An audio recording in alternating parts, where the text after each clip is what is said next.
I'm here with Angelina Darrisaw. Angelina is the founder of the C-Suite Coach.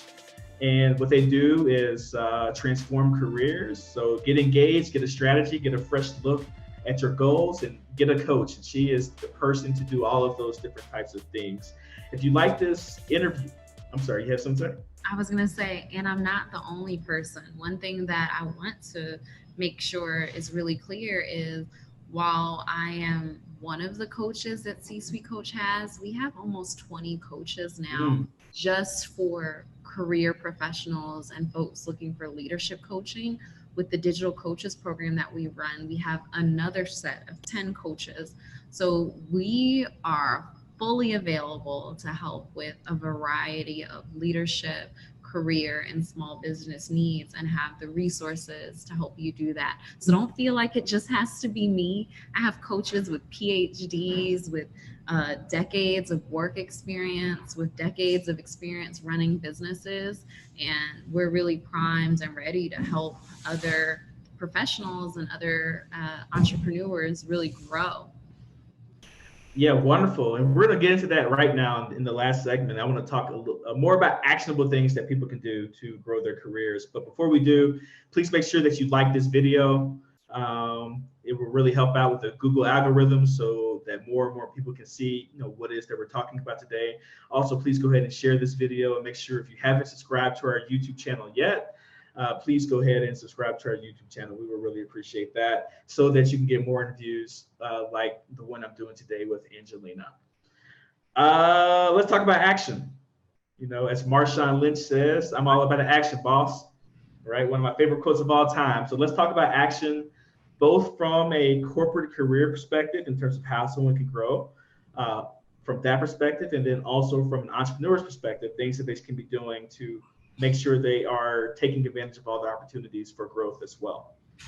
So let's start with the corporate piece. Like, what are some of the things if someone is, unhappy or just wants a different position or wants a promotion? Like, what are the things that they need to be doing to excel in their current profession?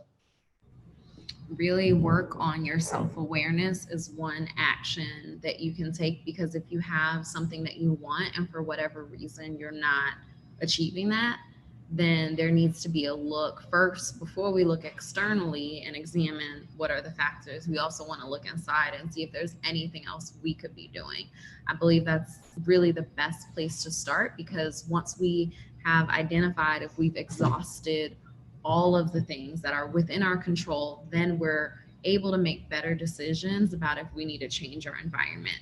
Sometimes there are things that are out of our control, but before looking at those elements, we really want to explore what is within our control that we can change. And more often than not, there are things that we can change. It can be our cadence of getting feedback and working on improving on the action items that our managers have asked us for. That could be one thing that we can improve. It could be we have said we were going to help our team hit X goal. Did it just fall off of our plate? Did we not do what we said we were going to do? So we have to really constantly be evaluating, have we done everything needed? Have we taken every action?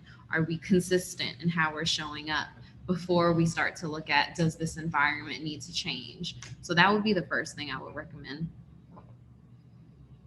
Got you. So what after that then? Like, that's the internal thing that they can look at from a self-awareness perspective.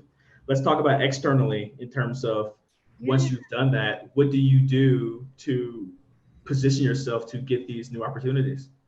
So, actually, when we were first getting started, Lawrence, today you said it, it's about branding and thinking about if you are doing what needs to be done to communicate the work that you're doing. I hear so often from so many different professionals, I'm doing a good job. Why can't they just see it? Why can't they just recognize it and promote me?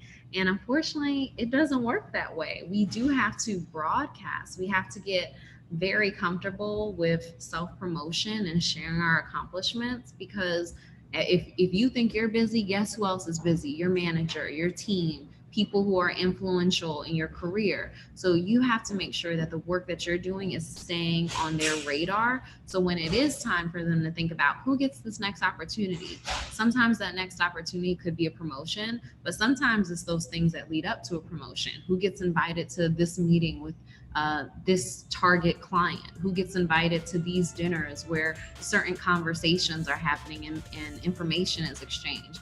To position yourself for those opportunities, you need to be top of mind. And if you do not have a strong personal brand, if you are not comfortable sharing the work that you're doing so everyone on your team and outside of your team knows about it, you're not top of mind for those opportunities, and forget about a promotion.